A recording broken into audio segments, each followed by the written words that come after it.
Fantasy Source Football Podcast. My name is David A. Arnott, sitting here with Brad Pinkerton. Week 2 finished. Fantasy football, week 2. We're already, standard fantasy league is 13 weeks. We're pretty far into this. Yeah, and some owners might even be thinking their fantasy season is already finished in just 2 weeks. Yeah, one Benjamin Valentine, one of the Fantasy Source writers, has the extreme misfortune of being in 2 leads, and he's a combined 0-6. Or 3 leads now, combined 0-6. Yep, that's disheartening, especially if you're losing guys like Jamal Charles, your first-round pick going out for the year, and on a fluke play, no less. Yes. Not like it was even, a hard play up the middle or anything, but yeah, so it's you have to put your head down, plow through. Really until week 4 is when I maybe start panicking, but you gotta just get through the hard times. Well, we are here to tell you, to encourage you, and let you know it's not over. Even if you did lose Jamal Charles or someone else, or you made some sort of stupid mistake and traded away somebody important to you, or if you're an Arian Foster owner, so on and so forth. There are things you can do, and because of the injuries that we talked about, we mentioned earlier, there are some guys that you wrote about today, earlier this week that maybe fantasy owners should be looking at with their waiver pickups. Yeah, there are a ton of injuries around the league right now, and I don't know if it's any more than usual, but it feels like it.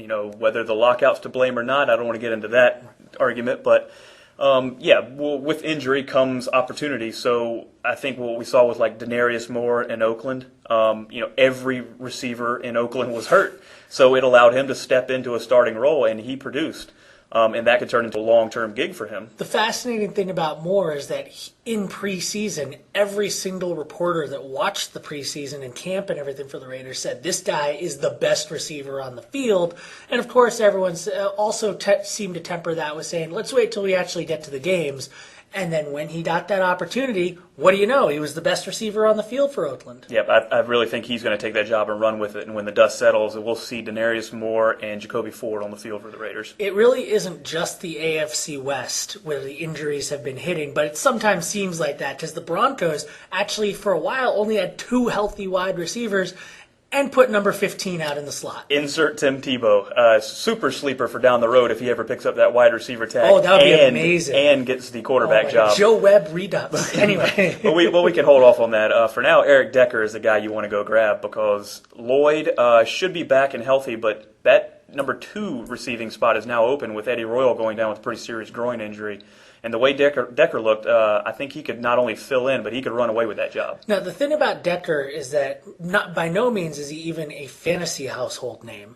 But I think like David Nelson in Buffalo, he has the coach's confidence, and they're going to just put him in there no matter what. And you know what? It's one of those situations where your judgment as an evaluator of talent kind of has to be submerged to the coach's or subsumed to the coach's judgment because you know what? You're not in the business of trying to convince the coach who to play. You're in the business of determining who the coach is going to play. Yeah, absolutely. Right now it's all about opportunity. And you mentioned another good name, David Nelson. Roscoe Parrish goes down with a pretty bad ankle injury. It could be season ending. So David Nelson's going to slide into the slot. He had 13 targets last week. I was going to mention that. It's incredible. 10 catches, game-winning touchdown after Parrish was gone. So they definitely have confidence in him. They're looking to him. And the best part for me is that he's going to fill in the slot. He's not a typical slot receiver. He's 6'5". He's a big guy, which means he's going to come into play a lot around the red zone too. So I think Nelson is a sneaky pickup. If you miss out on Moore and Eric Decker, Nelson is a good fallback option. Let's talk about running backs a little bit here. Jamal Charles, obviously being the big one this week that everyone's going to be talking about. He's done for the season. They've already announced that. Thomas Jones, the guy that everyone loves to hate, is now probably going to be the primary running back. But there is a little bit of opportunity for those of you who have flex positions for Dexter McCluster. Yeah, and I think it all comes down to your scoring format, who you're going to really prefer between Jones and McCluster. Jones is going to get the most carries and whatever goal line carries the Chiefs can muster. McCluster's going to be more of the PPR option. He's got more upside than Jones. And I think just fantasy owners in general, I'm definitely guilty of this too. We underrate Jones every year. He's still a solid back. He can carry the ball, get the job done, and he's going to get those important carries for the Chiefs. So I think if you're playing it safe, Jones is probably the pickup if you're looking to replace Charles immediately. Now, beyond the injury replacements, there are guys who just play really well. And you know what? They might just eclipse somebody else on the depth chart on their real-life teams.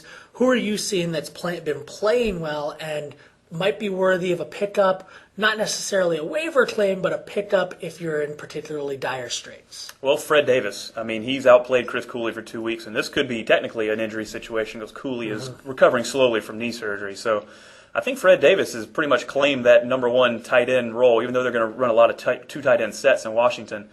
So even when Cooley gets healthy, I don't know how much he's going to take away from Fred Davis. So right now, if you're hurting at tight end, if you have a couple of those preseason sleepers that just haven't hit yet, the Jared Cooks of the world, grab Fred Davis. He's doing it right now. It's been 2 games. I mean, there is no he hasn't let up. It's one of those situations where it's not one of those situations like early Doucette at wide receiver who had one big play that will inflate his standing on free agency leaderboards. Davis has been consistently good for 2 games. Yep, and I think he's parlayed that into a full-time gig even when Cooley's healthy. So he's a better long-term bet at tight end. Sticking with Washington, I think that there's a running back that a lot of people loved coming out of college, and we're kind of surprised he dropped to mid-rounds. Yeah, and this guy may not be available in a lot of leagues, but I was surprised in how many really that he is available, is Roy Halou. At some point, we know Mike Shanahan is going to change his running back. It's already written. It's just a matter of when it's going to happen.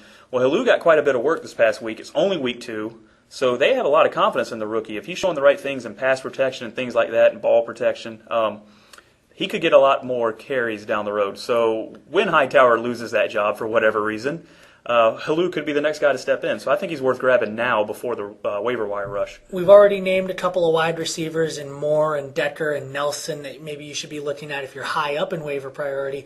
If you're lower in waiver priority or if your league allows a waiver period to go and then free agency, who are some guys that you think might be replacements for the totally ineffective flyers that you may have drafted? Yeah, Denario Alexander stands out to me. He had a big game Monday night, caught a touchdown, 3 catches, 122 yards, great. The concern there is obviously his knee injuries. He's got chronic knee problems. It seems like he has a surgery every other week. So you kind of squeeze what you can out of him while you can get it. But he's definitely going to presence. And across from Mike Sims-Walker with Amendola out and really no other receiver to step up, he could be the guy there for Sam Bradford, the number 2. So even you're not concerned about Gibson taking away plays? Well, he's going to take away a few catches, just as Salas is also going to, but not significant. If you're looking at the top 2 receiving options in the Rams offense right now, I want Sims-Walker and I want Denario Alexander, at least while he's healthy. What do you think about Nate Washington? I like Nate Washington. I'm higher maybe than most people are, but he's got 13 catches through the first 2 games. So he's more than just the deep threat, chuck it up and hope you come down with it. So they're using him quite a bit more, or a bit differently this year. And with Kenny Britt starting to break out, he's going to draw a lot more double teams. It's going to leave Washington open a lot on the other side. Let's flip the coin a little bit. There are some players that I don't know if you can call them injured. They're probably going to play.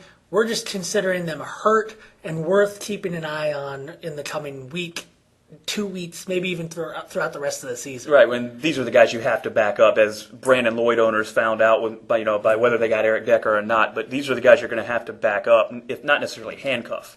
But Felix Jones is banged up right now. Don't know what you're going to get out of him. He's got a Monday night game. You really want to handcuff him going into this week if you can. So Tashard Choice is the number 1. And even DeMarco Murray, if you're in a deeper league, grab him, stash him away, because you can plug him in if Felix ends up not being able to go Monday night. At wide receiver, the Cowboys also having trouble. Yeah, he'll stay there with Miles Austin. Pretty bad hamstring injury that he re-aggravated from a preseason injury. So that could linger. They're talking about him missing multiple weeks. And, Des Bryant is also banged up. Even when he comes back, I think owners should be looking in the neighborhood of Kevin Ogletree.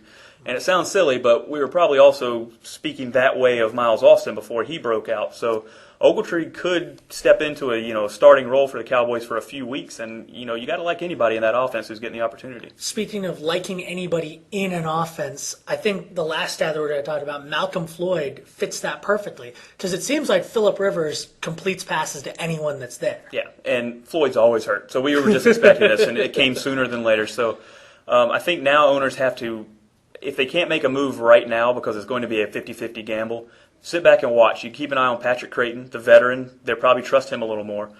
But the guy with the most upside is Vincent Brown, rookie. this is a guy I'd watch to see how they use him this week, and if he shows signs of life and shows that explosiveness, I would probably jump on him before the waiver wire. And we have to root for that for a Vincent wide receiver combo. That would be pretty sweet. All right, Brad, thanks for joining us. Thanks a lot.